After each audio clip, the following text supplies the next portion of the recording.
இங்க பாண்டியன் கிட்ட கொஞ்சம் சின்னமாவே கோமதி கோச்சுக்கிறாங்க. கோமதிய சமாதானப்படுத்தணுங்கிறதுக்காக பாண்டியனும் எங்க பக்கத்துல இருந்துட்டே வீடியோ கால் பேச, இத பார்த்தீங்க மீனாராஜு ரொம்ப சந்தோஷத்தோட எங்க தன்னுடைய அத்தைய பார்க்க, அவங்களுக்கு ரொம்பவே வெட்கம் வந்துருது. அதுக்கப்புறம் பாண்டியனும் இங்கேருந்து கிளம்பி போயிடுறாங்க. ஈவினிங் வீட்டுக்கு வர பாண்டியன், எங்க வீட்ல கோமதி கிட்ட, "ஆமா இன்னைக்கு சரவணனுக்கு இன்னியோட முடியுதுல்ல. ஆமா எப்ப கிளம்புறான் என்ன ஏதுன்னு தெரியல. ஒரு ஃபோன் போட்டு பாரு" அப்படின்னு சொல்றாங்க. இங்க கோமதியும் ஃபோன் போட, "எங்கடா சரவணா இருக்க?" அப்படின்னு சொல்ல, "இப்பதாம்மா ரூமுக்கு வந்தோம்" அப்படின்னு சொல்றாங்க. "நல்லா சுத்தி பார்த்துட்டீங்களா?" அப்படின்னு கேட்குறாங்க. "அதெல்லாம் சுற்றி பார்த்தாச்சுமா" சரவணன் சொல்ல, "எப்போ கிளம்புறீங்க?" அப்படின்னு கேட்கும்பொழுது, "இதோ கிளம்பிட்டே இருக்கோம்மா, இன்னும் கொஞ்ச நேரத்தில் நாங்கள் பஸ் ஏறிடுவோம்னு சொல்லிட்டு இருக்க." இங்கே பாண்டியனும், "இதோ உங்கள் அப்பா பேசணுங்கிறாரு, கொடுக்குறேன்னு சொல்லி கொடுக்க." பாண்டியன் கேட்குறாங்க, "என்னடா சரவணா, பார்த்து பத்திரமா வந்துடுவீங்களான்னு சொல்லி கேட்க." "எங்களுக்கு என்னப்பா பயம், அதெல்லாம் நாங்கள் பத்திரமா வந்துடுவோம்னு சொல்லிட்டு எங்க சரவணனும் ஃபோனை வச்சிடறாங்க. சரவணனும் மயிலும் வீட்டுக்கு வர போகிறாங்க. இந்த 3 நாளாக அவங்க இல்லாமல் இந்த வீடே வெறிச்சோடி போன மாதிரி இருக்குது. மயில் இருந்ததுன்னா துரு துருன்னு ஏதாவது வேலை பார்த்துட்டு அங்கேயும் இங்கேயும் ஓடிட்டே இருக்கும். மயில மாதிரி ஒரு புத்திசாலியான பொண்ணை பார்க்கவே முடியாது." மயிலை பற்றி பெருமையை பேச, இங்கே கோமதி முகம் மாறதை பார்த்த உடனே, "சரி சரி நான் எதுவும் சொல்லலை" அப்படின்னு சொல்லிட்டு அங்கேருந்து கிளம்பி உள்ளே போயிடுறாங்க. அதுக்கு பிறகு இங்கே கோமதியும் இருக்க, நாளையிலேருந்து அவள் வந்துட்டானா அதுக்கப்புறம் கிச்சனில் இந்த வேலையே பார்க்க விட மாட்டாளே அப்படின்னு நினச்சி ஒரு பக்கம் ஃபீல் பண்ணாலும், அதுக்கு இங்கே ராஜி மீனா சொல்கிறாங்க, "என்னத்தை இப்போ தான் நீங்கள் தான் கிச்சனுக்குன்னு ஒரே ஆளாகவே மாறிட்டீங்க. அப்புறம் மயில் வந்தானே, இல்லை மயிலோட அம்மா வந்தானே, யாரால் வந்தாலும் அந்த கிச்சனில் உங்களை தவிர வேற யாராலையும் இடம் பிடிக்க முடியாது. அதை முதல்ல ஞாபகம் வச்சுக்கோங்க. முதல்ல மயிலுக்கு முன்னாடி பயப்படுற மாதிரி நடிக்கிறத முதல்ல விடுங்க" அப்படின்னு சொல்கிறாங்க. "நான் எங்கடி, அதுவும் அவளுக்கேண்டி நான் பயப்படணும்?" அப்படின்னு சொல்ல, "அப்புறம் கெத்தா இருங்கத்த, அதுதான் உங்களுக்கு சூட்டாக இருக்கும்னு சொல்லிடுறாங்க இங்கே மீனாவும். இதை கேட்ட கோமதியும், "சரிடி நான் பார்த்துக்கிறேன்னு" சொல்லிட்டு இருக்காங்க. மீனா, ராஜினி எல்லாருமே சந்தோஷமா இருந்தாலும், இங்கே மயிலக்கா வந்துட்டா நமக்கு எதுவும் பிரச்சனை வந்துடுமா? இந்த மயிலக்காவை சமாளிச்சுட்டு வீட்லேருந்து கிளம்புறதே போதும் போதும்னு ஆயிடும். கண்டிப்பாக அவங்க கிட்ட மாட்டாமல் இருக்கணும் அப்படின்னு எங்கள் ராஜி வந்து மீனா கிட்ட சொல்ல, "அதெல்லாம் நீ மாட்ட மாட்ட ராஜி, அப்படியே மாட்டினாலும் ஒன்றும் ஆகாது பாரு" அப்படின்னு சொல்லிட்டு இருக்காங்க. "என்னக்கா இப்படி சொல்லிட்டு இருக்கீங்கன்னு" சொல்ல, "அதெல்லாம் எனக்கு தெரியும், நான் பார்த்துக்கிறேன்னு" எங்கள் மீனா சொல்ல, அங்கே வீட்லேருந்து அதாவது அங்கேருந்து கிளம்பும் போதே எங்கள் சரவணன் கிட்ட சொல்கிறாங்க தங்கமேலு, "ஏங்க நம்ம இந்த ஹோட்டலுக்கு இவ்வளோ ரூபா கொடுத்து நம்ம தங்கியிருக்கோன்ற விஷயத்த மாமா தெரிஞ்சிருக்க மாட்டாரா? இங்கே கதர் தம்பியும் செந்தில் தம்பியும் சொல்லியிருக்க மாட்டாங்களான்னு சொல்ல, சொல்லியிருந்தா இந்நேரம் அப்பா சும்மா நம்மக்கிட்ட சாதாரணமாக பேசிகிட்டு இருந்திருப்பாரு. எப்போவோ எங்கள் செந்திலை நிற்க வச்சு கேள்வி கேட்குற மாதிரி என்னை ஃபோன்லேயே லெஃப்ட் அண்ட் ரைட் வாங்கியிருப்பாரு" அப்படின்னு சொல்கிறாங்க. இதை கேட்ட மயிலும், "ஒருவேளை வீட்டுக்கு போனதுக்கப்புறம் கேட்கலான்னு இருப்பாரோ" அப்படின்னு சொல்ல, "மயில், இந்த விஷயத்த தம்பிங்க யார்கிட்டையும் சொல்லலை, அதனால் நீயும் எதுவும் தெரியாதது போல் இருந்துக்கோ. நீ எல்லாத்தையும் சொல்லணும்னு நினச்சி எங்கள் அப்பா கிட்ட நீ சொல்லணும்னு நினச்சனா அதுக்கப்புறம் அங்கே என்ன நடக்கும் உனக்கே தெரியும்ல அப்பாவை பற்றி" அப்படின்னு சொல்கிறாங்க. "எனக்குமே அப்பா கிட்ட இந்த விஷயத்த மறைக்கிறது தப்புன்னு தான் தோணுச்சு. ஆனால் தம்பிங்க தான் இந்த விஷயத்த சொல்லவே வேணான்னு சொல்லிட்டாங்கன்னு" சொல்ல, இதை கேட்ட மயிலும், "ஒரு வகையில் இது மாமாவுக்கு தெரியாமல் இருக்கிறதா சந்தோஷம். இல்லைனா நம்மளை பற்றி அவர் என்ன நினைப்பாரு அப்படின்னு நினச்சிட்டு இங்கே தங்கமயிலும், "சரிங்க மாமா, நானாக எதுவும் சொல்லலை" அப்படின்னு சொல்லி ரொம்ப அமைதியாக இருக்காங்க.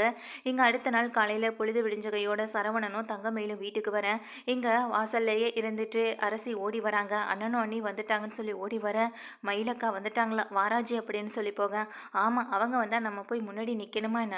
வர்றவங்களுக்கு உள்ள தானே தாக்கா வர போகிறாங்க, நீங்களே என்னக்கா" அப்படின்னு சொல்லிட்டு கிச்சன்லேயே நிற்கிறாங்க. கோமதியும் அங்கேயே வேலை பார்த்துட்டு இருக்காங்க. அதுக்கப்புறமா எங்கள் தங்கமயிலும் கூடவே சரவணனும் வர, "அப்பா" அப்படின்னு சொல்லிட்டு வந்து உட்காராங்க. "எப்படிடா இருந்துச்சு, நல்லா சென்னையெல்லாம் சுற்றி பார்த்தீங்களா? போன இடம் உங்களுக்கு பிடிச்சிருந்ததா?" அப்படின்னு சொல்ல, இதை கேட்ட எங்கள் மயிலும், அதெல்லாம் நல்லா இருந்துச்சு மாமா" அப்படின்னு சொல்கிறாங்க. "அப்புறம் என்னப்பா, அதுவும் நீ புக் பண்ண ஹோட்டலு பார்க்கவே அவ்வளோ அழகாக இருந்தது. அதை விட முக்கியமாக உங்கள் ஃபோட்டோஸ் எல்லாமே சூப்பராக இருந்தது. அதெல்லாம் அந்த ஹோட்டலில் எடுத்த ஃபோட்டோவாப்பா?" அப்படின்னு கேட்குறாங்க. "ஆமாம் மாமா, அதெல்லாம் பிரம்மாண்டமாக செஞ்சுருந்தாங்கன்னு" சொல்ல, 5000 ரூபாய்க்கு சென்னையில் இப்படி ஒரு ஹோட்டல் இருக்குன்னு தெரிஞ்சிருந்தா கண்டிப்பாக குடும்பத்தோட ஒரு நாள் போயிட்டு வரணும் சரவணா" அப்படின்னு சொல்கிறாங்க. "அதெல்லாம் போயிட்டு வந்துடலாப்பா" அப்படின்னு இங்கே எதுவுமே தெரியாதது போல் சரவணனும் சொல்ல, "கண்டிப்பாக சென்னைக்கு அரசி அப்புறம் வீட்டில் இருக்க எல்லாரையுமே கூட்டிகிட்டு போகணும். உங்கள் அம்மா தான் வேண்டாம் முக்கியமாக கூட்டிகிட்டு போகணும்" அப்படின்னு சொல்கிறாங்க. "அதே ஹோட்டலில் தான் நாமளும் புக் பண்ணலான்னு இருக்கோம்" அப்படின்ற மாதிரி சொல்ல, இங்கே சரவணனும் லேசாக தலையாட்டிட்டு இங்கே தங்கமேல பார்க்க, தங்கமேல் எதுவுமே சொல்ல முடியாமல் இருக்காங்க. "சரி, 2 பேருமே வந்திருக்கீங்க, முதல்ல கிளம்பி உள்ளே போயிட்டு ரெஸ்ட் எடுத்துகிட்டு வாங்கன்னு" சொல்ல, "ஆமாம், எங்கள் அத்தை மீனா ராஜி யாரையுமே காணோம், நீங்கள் மட்டும் தான் இருக்கீங்க மாமா" அப்படின்னு சொல்ல, "எல்லாரும் கிச்சனில் தான்ப்பா வேலையாக இருக்காங்கன்னு" சொல்ல, "நான் வந்திருக்கேன், அதுவும் இங்கே நான் பேசுகிறது அங்கே வரை கேட்காமலாம் இருக்கும், இங்கே வந்து என்ன ஏதுன்னு கூட கேட்க மாட்டாங்களேன்னு" சொல்லி இங்கே நினச்சிட்டு இருக்க நேரத்தில் இங்கே கோமதி வராங்க. கோமதி பின்னாடியே ராஜி மீனா 2 பேருமே வர, "அம்மா" அப்படின்னு சொல்லிட்டு சரவணன் கிளம்ப, கிளம்ப, வாடா சரவணா எப்படிடா இருக்கு அப்படின்னு சொல்லி கேட்க, என்னடா 3 நாளையில இப்படி இழைச்சி போயிட்டேன், அந்த அளவுக்கு ஊர் சுத்தினியாடான்னு கேட்குறாங்க. அத்தை அதெல்லாம் மாமா நல்லா தான் இருக்காருன்னு எங்கள் ராஜி சொல்ல, இங்கே தங்கமயில் பார்க்குறாங்க. தங்கமயிலும் இங்கே ராஜியும் மீனாவும் பார்க்குறாங்க. என்னக்கா ட்ரிப்பெல்லாம் எப்படி இருந்துச்சு, சூப்பராக இருந்துச்சா அப்படின்னு சொல்லி கேட்க, அதெல்லாம் நல்லா இருந்துச்சு அப்படின்னு சொல்லி பேசிக்கிட்டு இருக்காங்க. சரி நீங்கள் போய் முதல்ல ஃப்ரெஷ்அப் ஆகிட்டு வாங்க, நாங்கள் உங்களுக்கு டீ போட்டு வைக்கிறோன்னு சொல்லிட்டு இங்கே மீனாவும் ராஜியும் உள்ளே போக, இங்கே தங்கமயிலும் கிளம்பி உள்ளே போயிடுறாங்க. சரவணனும் போகிறாங்க. இப்போ தான் வீடே நிறைவாக இருக்குது. வீட்டில் யாராவது ஒருத்தங்க இல்லைனாலும் கூட இந்த வீட்டில் ஆளுங்க இருக்கிற மாதிரியே தெரிய மாட்டுது. சரி கோமதி நான் கடைக்கு போயிட்டு வரேன்னு சொல்லி அங்கேருந்து கிளம்புறாங்க. அதுக்கு பிறகு இங்கே செந்திலும் பழனிவேலும் கிளம்பி போக, கதிரும் வந்துட்டு கிளம்பிட்டு இருக்காங்க. அந்நேரம் பார்த்து சரவணன் வர, சரிம்மா நானும் கிளம்பட்டுமா அப்படின்னு சொல்ல, என்னடா இன்னைக்கு தான் வந்திருக்கேன், நைட்டெல்லாம் ட்ராவல் பண்ணிட்டு வந்திருக்கேன், போய் படுத்து தூங்குடா அப்படின்னு சொல்கிறாங்க. இல்லைம்மா ஏற்கனவே 3 நாள் வேலையை கெட்டு போயிடுச்சு, இன்றைக்கும் நான் இங்கே வீட்டில் இருந்துட்டேன்னா அப்புறம் அவ்வளோதான், நான் கிளம்புறேன், வர மயில் அப்படின்னு சொல்லிட்டு கிளம்புறாங்க. மாமா உங்களுக்கு மதிய சாப்பாடு, இல்லை இல்லை அதெல்லாம் நீ கொண்டு வர வேண்டாம், நான் வீட்டுக்கு வந்துடுறேன் இன்னைக்கு மதியம் அப்படின்னு சொல்லிட்டு இங்கேருந்து கிளம்புறாங்க. இங்கே தங்கமயிலும் சரிங்கத்த நான் போய் வேலைகளெல்லாம் கவனிக்கிறேன்னு சொல்லிட்டு போங்க. மயில் நீயும் உன்னைதாம்மா சொல்கிறேன், போய் ரெஸ்ட் எடுமா, அதெல்லாம் நான் பார்த்துக்கிறேன் அப்படின்னு சொல்ல, ஏற்கனவே பாதி வேலை முடிஞ்சிருச்சு, இன்னும் கொஞ்சம் தானே அப்படின்னு சொல்கிறாங்க. இல்லை பரவாயில்ல தானே எங்கள் தங்கமயில் போக, அதெல்லாம் ஒன்று வேணாம், நீ முதல்ல போய் ராஜி மீனா கூட உட்காந்து பேசிக்கிட்டுன்னு சொல்ல, இங்கே ஹாலில் உட்காந்துருக்க ராஜி மீனா பார்க்குறாங்க. சரி நம்ம போய் அவங்கள்ட்ட பேசிகிட்டு இருப்போம், கண்டிப்பாக அவங்களுக்கு இந்த விஷயம் தெரிஞ்சிருக்காதுன்னு தான் மாமாவும் சொன்னார். ஏன்னா எங்கள் ராஜிகிட்ட கதிரும் சொல்லியிருக்க மாட்டாரா அவரை மீதிரை, அதே போல் செந்திலும் மீனாயிட்ட சொல்லியிருக்கிறதுக்கு வாய்ப்பு இல்லை, 2 பேருக்குமே தெரிஞ்சிருக்காதுன்னு நினச்சிட்டு எங்கள் தங்கமயில் வந்து உட்காராங்க. வந்து உட்கார தங்கமயிலுக்கிட்ட எங்கள் மீனா கேட்குறாங்க, என்னங்க எப்படி இருந்தது, உங்கள் ஃபோட்டோஸ் எல்லாமே பார்த்தோம் நல்லா தான் இருந்துச்சு அப்படின்னு சொல்ல, இதை கேட்ட எங்கள் தங்கமயிலும், ஆமாம் மீனா நீங்களும் தான் சென்னைக்கு போனீங்கல்ல, இந்த மாதிரியான ஃபோட்டோஸ் எல்லாமே நீங்கள் எடுத்துருக்கலாம்ல அப்படின்னு சொல்லி கேட்குறாங்க.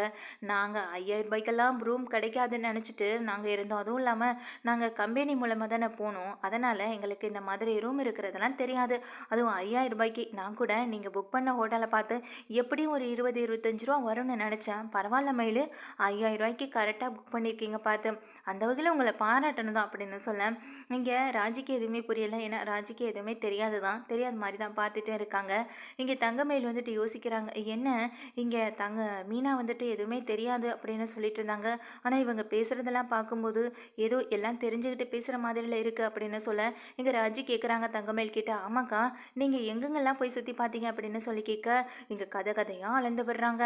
அங்கே போனோம், அப்படி பார்த்தோம் இப்படி பார்த்தோன்னு இப்படி ஏகப்பட்ட விஷயங்களை சொல்ல சொல்ல இங்கே மீனாவுக்கு செம்ம டென்ஷன் ஆகுது. ஏன்னா இங்கே அவங்களுக்காக பணத்துக்கு அழைச்சது இங்கே கதிரும் செந்தில் தானே, எப்படி ஏற்பாடு பண்ணாங்க என்ன பண்ணாங்கன்னு தெரியல, பணத்தை கட்டிட்டாங்க, ஆனால் எல்லாம் தெரிஞ்சுக்கிட்டும் ஒரு வார்த்தை நம்மள்கிட்ட விடுறாங்களா பாரு, ஆனால் அதுவே நாங்கள் ஏதாவது ஒரு விஷயம் செஞ்சுருந்தா இந்நேரம் மாமா கதுக்கு போயிருக்கோம், ஆனால் அவங்கள மாதிரியே நம்ம இருக்கக்கூடாதுன்னு நினைக்கிறோம்ல, நல்லவங்களா இருக்கணும்னு நினைக்கிறோம், அதுதான் பெரிய தப்பு போல் அப்படின்னு நினச்சிட்டு இங்கே மீனா வந்து ஒவ்வொரு நேரமும் அந்த தங்கமயிலே பார்த்துட்டு இருக்காங்க. தங்கமயிலும் சொல்லிட்டே இங்கே மீனாவை பார்க்கும்போது, என்ன மீனா அப்படி பார்க்குறீங்கன்னு சொல்ல, இல்லைங்க நீங்களும் சென்னைக்கு போயிருக்கீங்க, பீச்சுக்கெல்லாம் போனீங்களா, ஃபோட்டோஸ்லாம் எடுத்தீங்களான்னு சொல்ல, அது எப்படி எடுக்காமல் இருப்போம், அதெல்லாம் நாங்கள் நிறைய ஃபோட்டோஸ் எடுத்திருக்கோம், நாங்கள் உங்களுக்கு அப்புறமா காட்டுறோம் அப்படின்னு சொல்லிட்டு இருக்காங்க. சரி சரின்ற மாதிரி எங்கள் மீனாவும் பேசிக்கிட்டு இருக்கப்ப எங்கள் ராஜுவும், சரிக்கா எனக்கு வேலை இருக்குது நான் போகிறேன் அப்படின்னு சொல்லிட்டு அங்கேருந்து கிளம்புறாங்க. ஆமாம் இன்னைக்கு தான் காலேஜ் லீவாச்சே, இன்னைக்கு ராஜி எங்கே கிளம்புறா அப்படின்னு கேட்க, அதுவா ராஜி வந்து அவள் வந்து படிக்கிறதுக்கு போகிறாள், அவள் தான் கோச்சிங் சென்டர் சேர்ந்துருக்காள் அப்படின்னு எங்கள் மீனா சொல்கிறாங்க. ஓ கோச்சிங் சென்டரா, இன்னமுமா ராஜு போயிட்டுருக்கு அப்படின்னு சொல்ல, என்னக்கா நீங்கள் போன வாரம் தானே ஊருக்கு போனீங்க, 3 நாள் தானே அங்கே இருந்தீங்க, இன்னமுமா போயிட்டுருக்கேன்னு கேட்குறீங்க, நான் 1 வாரம் தான் போயிருக்கேன், இது 2வது வாரம் அப்படின்னு சொல்கிறாங்க. இல்லை ராஜி இன்னும் எத்தனை நாளைக்கு போக வேண்டியிருக்கு, இன்னும் எவ்வளோ நாள் அதில் கணக்கு, அதுவும் ஃப்ரீ கோச்சிங் வேறு சொல்கிறேன், அப்படி ஃப்ரீ கோச்சிங்காக இருந்தால் சுடரையும் நீ உன் கூட சேர்த்துக்கலாம்ல, சுடரும் இப்போ படிச்சிட்ருக்கான், அவளுக்கும் இது யூஸ் ஆகும்ல, அவளாவது படித்து முடிச்சு வேலைக்காவது போகட்டுமே, அதனால தான் சொல்ல வந்தேன் சொல்ல, இங்கே ராஜி இதை கேட்டதுமே ரொம்ப ஷாக்காகிறாங்க. என்ன இவங்க திடீர்னு இப்படி சொல்கிறாங்களே, எப்படி தப்பிக்கிறதுன்னு தெரியாமல் முழிச்சிட்ருக்க எங்கள் மீனாவை பார்க்குறாங்க. மீனாவை ராஜியை பார்க்க உடனே எங்கள் தங்கமேல்கிட்ட சொல்கிறாங்க, சேச்சே இப்போது உங்கள் தங்கச்சி செகண்ட் இயர் தானே படிக்கிறாங்க, தேர்ட் இயர் முடிக்க போகிற நேரத்தில் படித்தா போதும், அதனால் இப்போதைக்கு அதை சேர்ந்து படிச்சுக்கணும் அப்படின்றது அவசியம் இல்லை அப்படின்னு சொல்கிறாங்க. ஓ அப்படி வேற ஒன்று இருக்கான், சரி சரி அப்போ நீ கிளம்பு ராஜி அப்படின்னு சொல்லி அனுப்புகிறப்போ எங்கள் ராஜிகிட்ட திரும்பவும் கேட்குறாங்க, ஆமாம் எத்தனை மணி நேரம் கிளாஸு, அதுக்கு எவ்வளோ நேரம் ஆகும், நீ என்ன படிக்கிற அப்படின்னு ஏகப்பட்ட கேள்விகளை கேட்க இங்கே மீனா சொல்கிறாங்க, நீங்கள் இப்படி கேள்வி கேட்டுகிட்டே இருந்தீங்கன்னா அவள் கிளாஸ்க்கே போகாமல் இங்கே உங்களுக்கு பதில் சொல்லிகிட்டே இருக்க வேண்டியதான். அப்புறம் எப்படி அவன் நினச்சதை சாதிக்க முடியும்னு சொல்லணுன்னே சரி ராஜி நீ போ அப்படின்னு சொல்லி அனுப்பி வைக்கிறாங்க. இங்கே மீனாட்ட கேட்குறாங்க, ஏன் மீனா இந்த கிளாஸ் அடிக்கடி போகணுமா என்ன? ஏற்கனவே ராஜி காலேஜ் போயிட்டு வந்து இந்த லீவ் டேஸில் தான் வீட்டில் இருந்துட்டு இருக்கான். இந்த நேரத்துலையும் கிளாஸ் போனால் ரொம்ப டயர்டாக இருக்கும்ல அப்படின்னு சொல்ல, டயர்டாக இருந்தாலும் கஷ்டப்பட்டால் தானே சம்பாதிக்க முடியும் அப்படின்னு சொல்கிறாங்க. என்ன சொன்னீங்க அப்படின்னு கேட்க, இல்லை என்ன தான் டயர்டாக இருந்தாலும் படித்து வேலைக்கு போய் அதுக்கப்புறம் கஷ்டப்பட்டு சம்பாதிச்சு தானே ஆகணும், அதை தான் சொல்ல வந்தேன்னு சொல்ல, இங்கே தங்கமேலுக்கு ஒரு சந்தேகம் வருது. இங்கே நம்ம வீட்டில் இல்லாத நேரத்தில் எப்படி இவங்க ரெண்டு பேரும் நமக்கு தெரியாமல் ஏதாவது ஒரு விஷயத்த பண்ணணும்னு நினச்சிருப்பாங்க.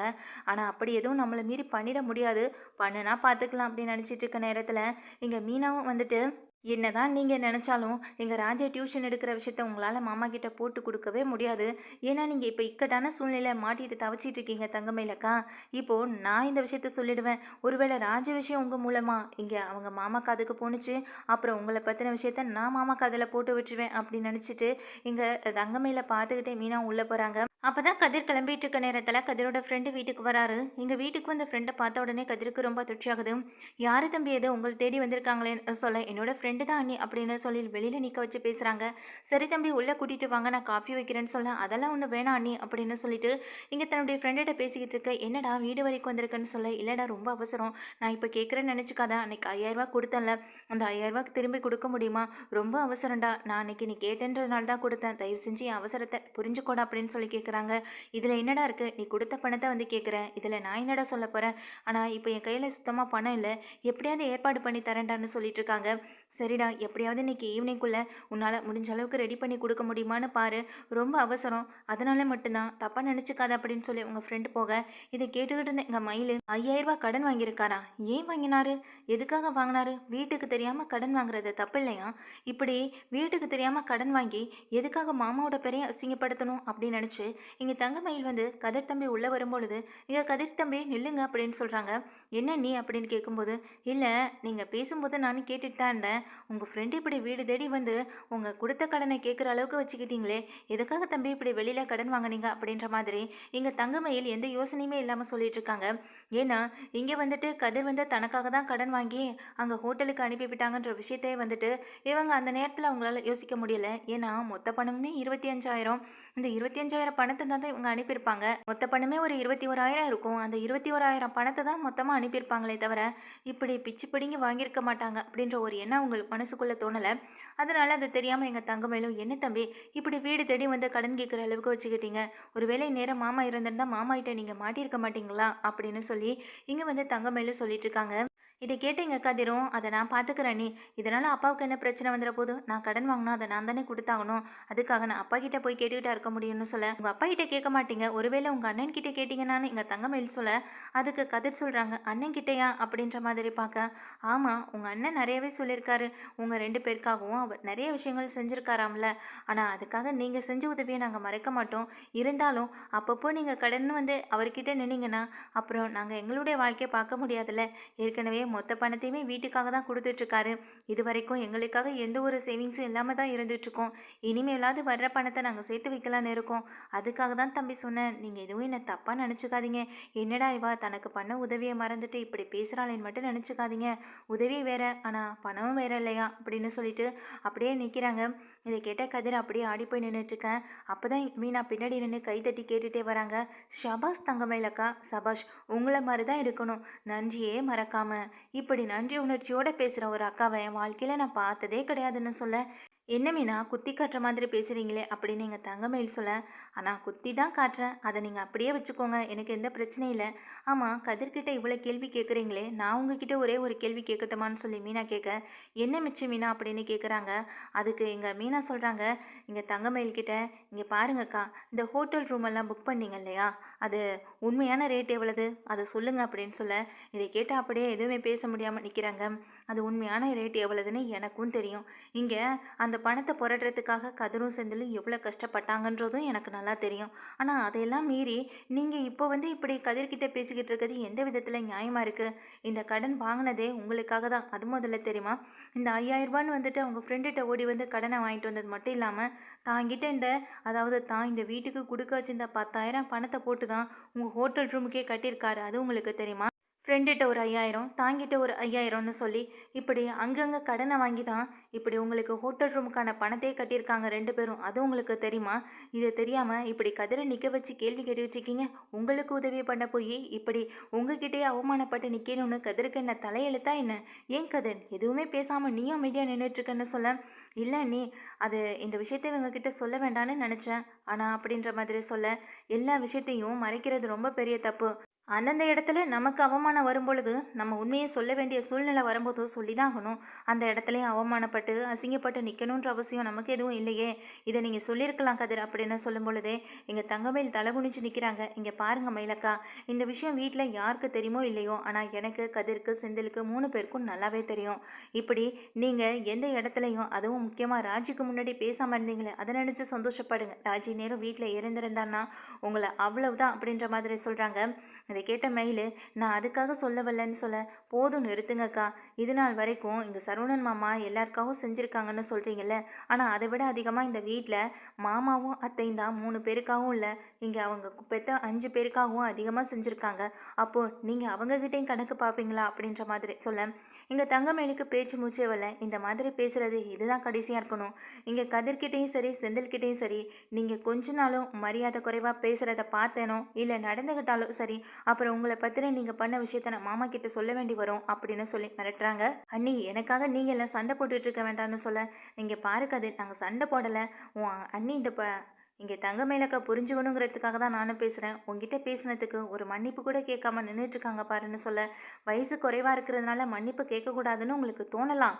ஆனால் செஞ்ச தப்பு யாராக இருந்தாலும், பெரியவங்களாக இருந்தாலும் சின்னவங்க இருந்தாலும் கேட்க வேண்டிய இடத்துல கேட்டு தான் ஆகணும் மயிலக்கான்னு பார்த்து ஒரு முறை மறைக்க, இங்கே உடனே தங்கமயில் கதிரை பார்த்து, சாரி தம்பி மன்னிச்சிருங்க, நான் ஏதோ தெரியாமல் சொல்லிட்டேன், நான் அதை பற்றின யோசனை இல்லாமல் பேசிட்டேன் அப்படின்னு சொல்கிறாங்க. பரவாயில்ல விடுங்க நீ அப்படின்னு சொல்லிட்டு இங்கே கதிர் கிளம்பி போக, இந்த 5000 எப்படி கொடுக்க போகிற கதிர்னு சொல்லி கேட்க, கண்டிப்பாக சரவணன் அண்ணன்கிட்ட போய் நிற்க மாட்டேன்னு இங்கே அப்படியே தங்கமயில் முகத்தில் அடிக்கிற மாதிரி பேசிட்டு இங்கேருந்து கதிரும் கிளம்பி போகிறாங்க. பார்த்தீங்கல்ல நீங்கள் பேசினது அங்கே எந்த அளவுக்கு காயப்படுத்திருக்குன்னு பாருங்கள். அப்படி காயப்படுத்தினதுனால தான் இங்கே கதிர் எதுவுமே பேச முடியாமல் போகிறாரு. அதை முதல்ல புரிஞ்சுக்கோங்கன்னு சொல்லிட்டு இங்கே தங்கமயில அப்படியே ரொம்ப சந்தோஷத்தில் துள்ளி குதித்து பேசிக்கிட்டு இருந்த தங்கமயிலோட இறக்கையை உடச்சி உட்கார வைக்கிற மாதிரி இங்கே மீனாவும் செம்மையாக மிரட்டி விட்டுறாங்க. இந்த மிரட்டலுக்கு பயந்து போன எங்கள் தங்கமயிலும் அப்போ மீனாவுக்கு எல்லா விஷயமும் தெரிஞ்சு தான் இப்படி அமைதியாக இருக்காங்க. ஆனால் நம்ம டியூஷன் விஷயத்தை சொன்னோம், ஆனால் நம்ம தான் டியூஷன் விஷயத்த சொன்னோன்னு கோவத்தில் இருந்தாங்களே, பின்ன எதுக்காக இதை இன்னமும் சொல்லாமல் இருக்காங்கன்ற ஒரு சந்தேகம் வருது. உடனே எங்கள் மீனாவே அதுக்கு நேராகவே சொல்லிடுறாங்க, என்னடா நம்ம இவங்க விஷயத்தில் தலையிட்டு மாமா கிட்ட சொன்னோம், ஆனால் இவங்க இன்னும் சொல்லாமல் இருக்காங்களேன்னு யோசிக்கிறீங்களா அப்படின்னு இங்கே மீனாவை நேரடியாக கேட்க, அப்படியே தயக்கத்தோடு நிற்கிற தங்கமேல பார்த்து மீனாவே பதில் சொல்கிறாங்க, உங்களை மாதிரியான கெட்ட எண்ணம் எங்களுக்கு கொஞ்சம் கூட இல்லை, அதை சொல்லணுன்ற அவசியமும் இல்லை, ஒருவேளை அவசியம் வந்தால் சொல்ல வேண்டிய சூழ்நிலைக்கு கூட ஆளாவேன் அப்படின்னு சொல்லிட்டு மீனா இங்கேன்ட்டு மிரட்டிகிட்டே போகிறாங்க. இதை கேட்ட தங்கமேலுக்கு ரொம்ப பயம் அதிகமாகுது. இந்த வீட்டில் இனிமேல் சுதந்திரமாக எதையுமே செய்ய முடியாது போல். இந்த ஒரு விஷயத்தை தெரிஞ்சுக்கிட்டதுக்கே இவங்க இப்படி நம்மளை ஆட்டி படைக்கிறாங்க. அப்போ மொத்த விஷயமும் தெரிஞ்சால் இந்த வீட்டில் நம்மளோட நிலைமை என்ன ஆகுறது அப்படின்ற மாதிரி இங்கே தங்கமேலும் அந்த ஒரு விரக்தியிலையும் பயத்திலையுமே இருந்துட்டுருக்காங்க.